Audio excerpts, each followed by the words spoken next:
Hey,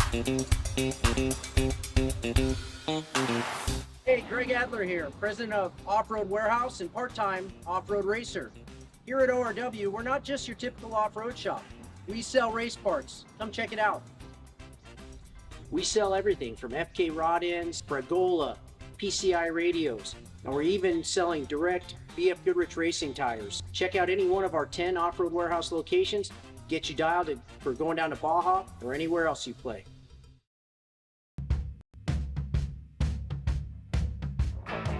Sure, everything's made of something, but time and sweat is what puts it together. And it's that relentless application of effort against the clock that created everything around us. The BF Goodrich HD Terrain Tire is engineered to tackle the extreme situations heavy-duty trucks are met with head-on, because downtime can't exist when there's a job to do. Time isn't something to marvel at. It's something to be seized. It's a tool we put firmly in your hands. BF Goodrich, what are you building for? Go further. Explore the trails less traveled. And reach your destination quicker with King's new Toyota Sequoia 2.5 OEM Performance Series kit. These 100% bolt-on kits feature front ride height adjustment, superior ride quality, and external finned reservoirs with optional wide-range compression adjusters to further refine your ride quality. See why we're the choice of experienced overlanders and order your Sequoia kit today.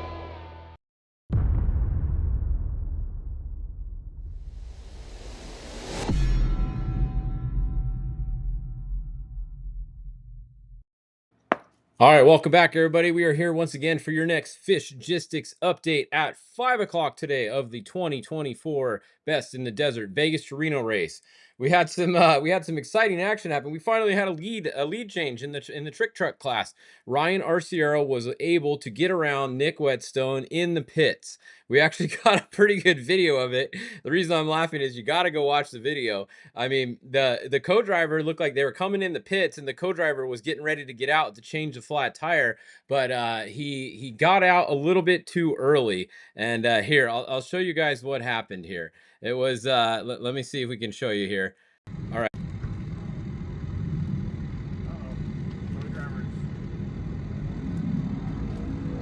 Checking tires. I'm pretty sick.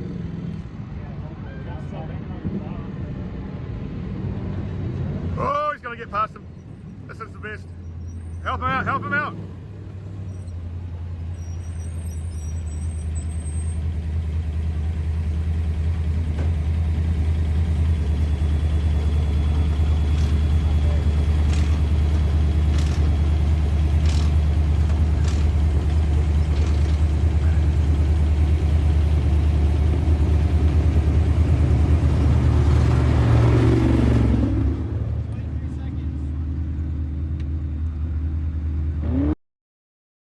And he is now in front, like he's been the last 3 years in a row, going for 4. Is looking pretty good. You can see he's right here on our map. He's at mile 460, so he's got about 90 miles to go, and this last 90 miles is not easy by any stretch.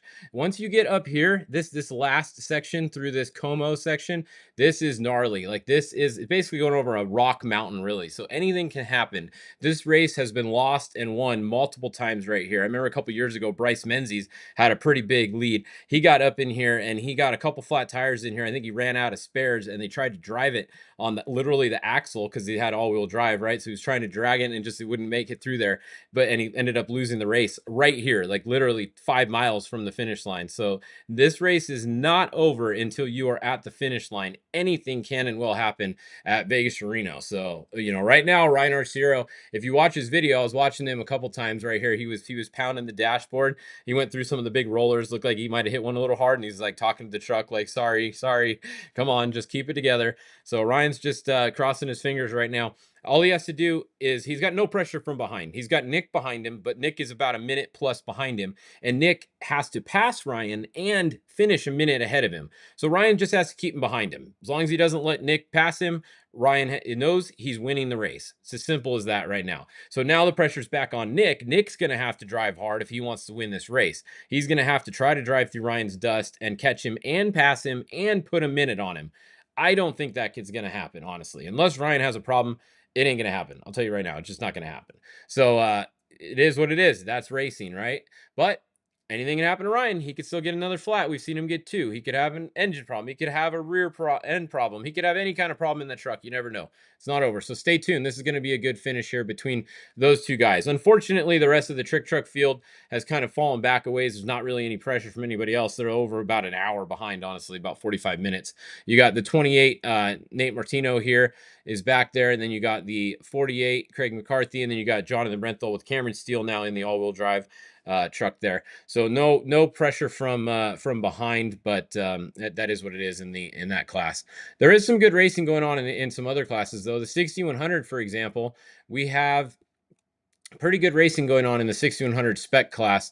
We have Jason Coleman is actually out front. So this tracker's off right now. It hasn't updated. So Jason Coleman, as you can see, it hasn't updated in 4 minutes. Once it does, he's going to jump back in front. Now, through the pit at Rawhide right here, I did get a couple split times. So Jason Coleman was 5th on the road. First on the road was Ryan Arciero.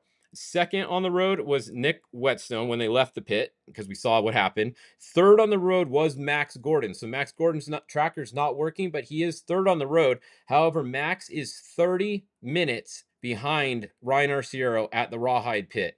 So Max came through in third, but 30 minutes behind. So he's a little ways behind there.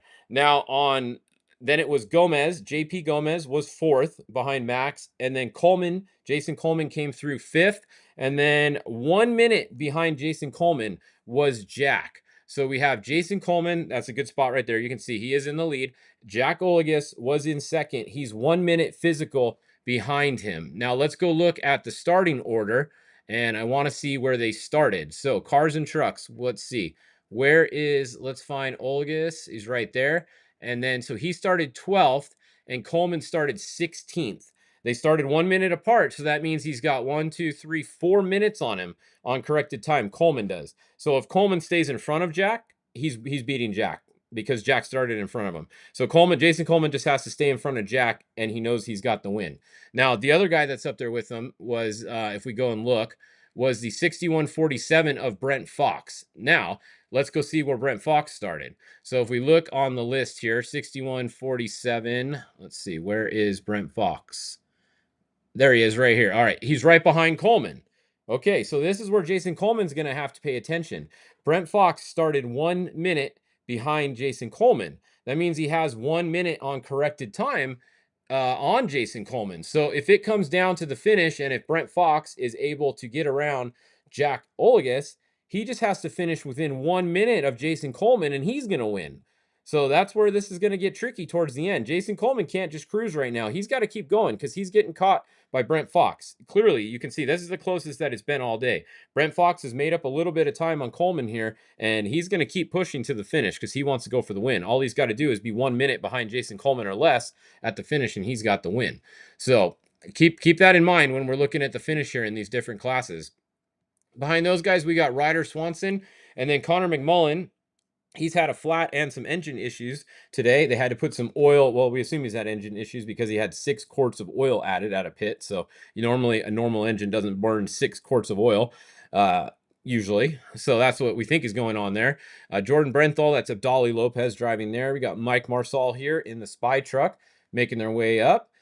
David Ziegel, and then Ryan Hancock. This is their first race in a brand new Herb Smith /19 Industries truck. So that is the Alexander Ford entry of Ryan Hancock there, driving with Jordan Poole navigating as always. So cool to see those guys out here. Brand new truck to them. So this is the first race. They just got the truck. They're taking it out there. So they got to get used to it, see how it works. They still have the other Tisco truck as well. I think they're going to race the Tisco truck at the Baja 400, and they're going to race this truck here. So why not have 2 trucks, right?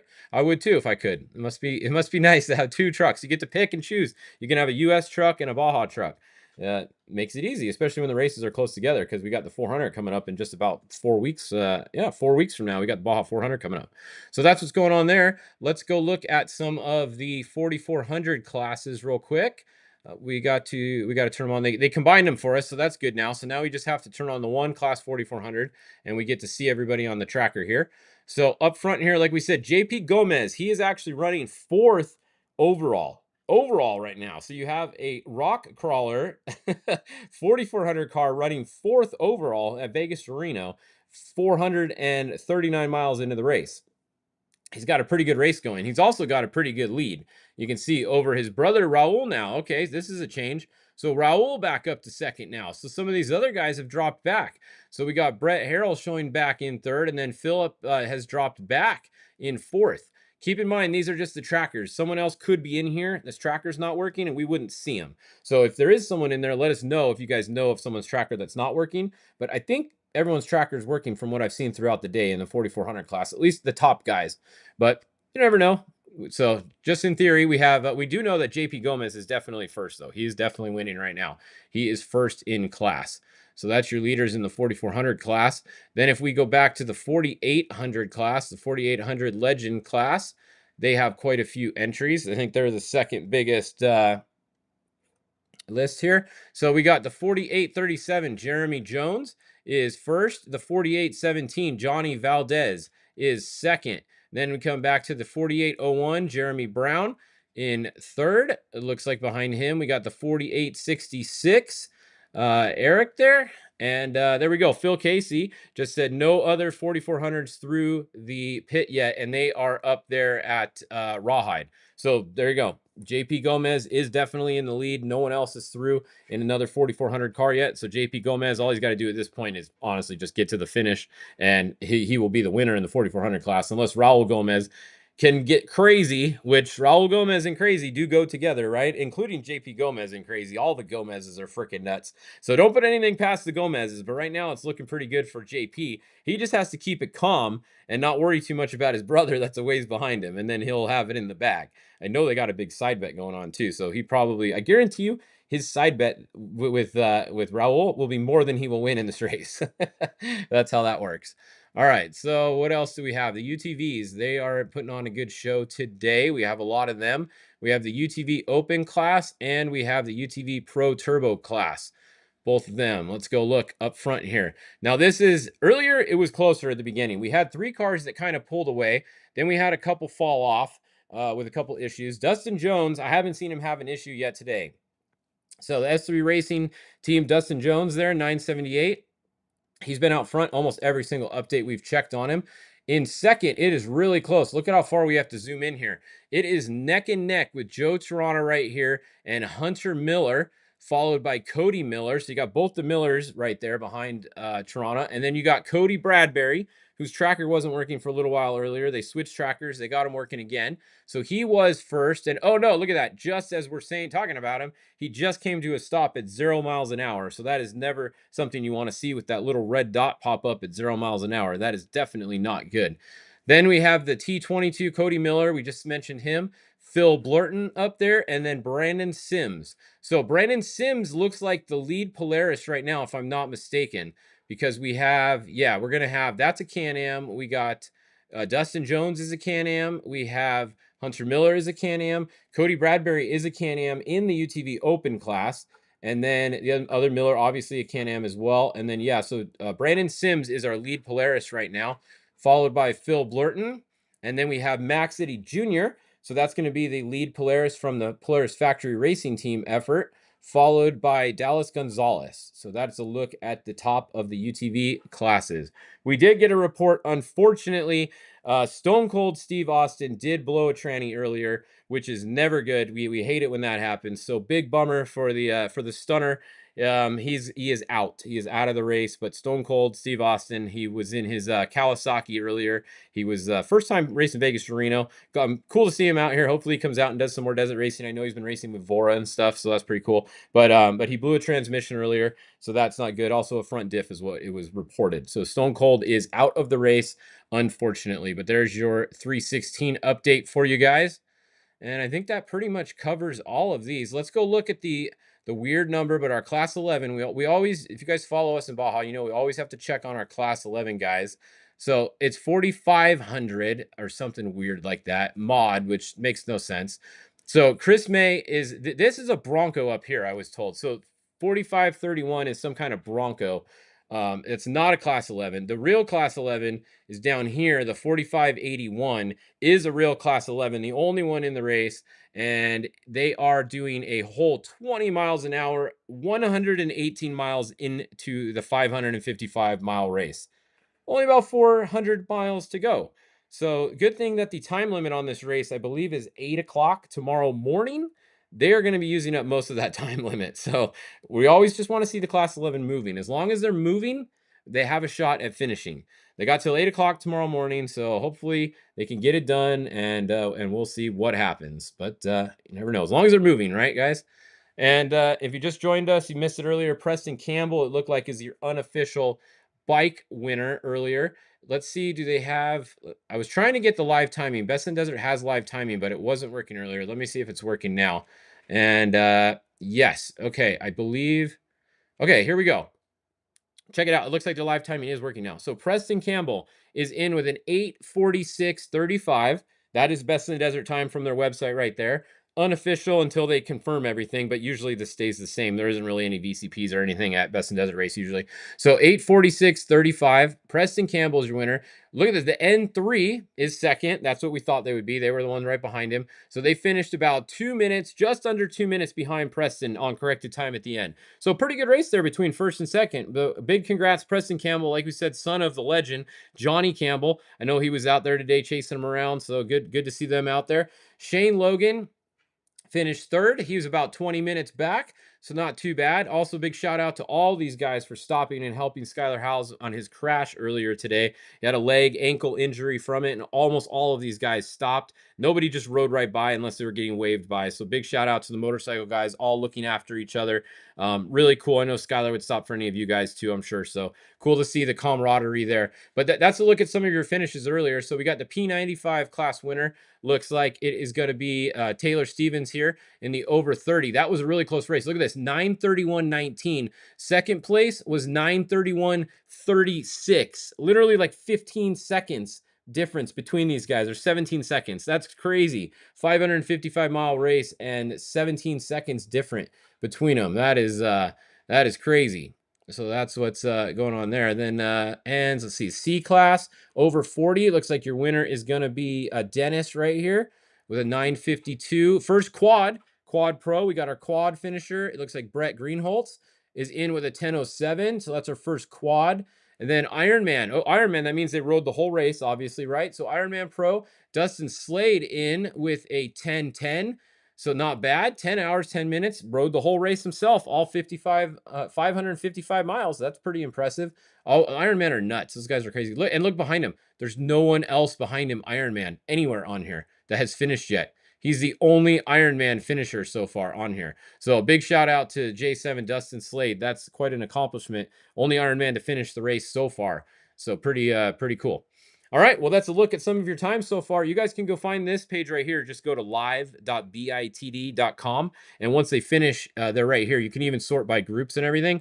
Obviously, there's no, it's not showing up for you guys. My share screen's weird. But go sort right there. Click right here, overall groups, and you can sort by classes if you want. And this is the official, unofficial, official live Best in Desert timing from the finish. So that's what's going on there. All right, so we should have your first finisher. I've been saying 6:30 all day. Let me just, let's just go see again real quick. Let's go back to the trick trucks and look. How far out are we? We have 100 miles to go. Yeah, just less than 100 miles to go. We got 75 miles to go. So that would be just over an hour. We are looking right on track for 6:30. I'm still saying 6:30 for your first finisher. So come on back at 6 o'clock. I'll have your next update here. Hopefully we can get Dave Cole or somebody going down to the finish line there for when Ryan and these guys finish. They had a little bit of technical difficulties earlier at the finish line, but hopefully they're able to get it fixed and get you guys a finish line feed, and then we'll have that. But come back here. I'll be back at 6 o'clock with your next Fishgistics update. So see you guys in about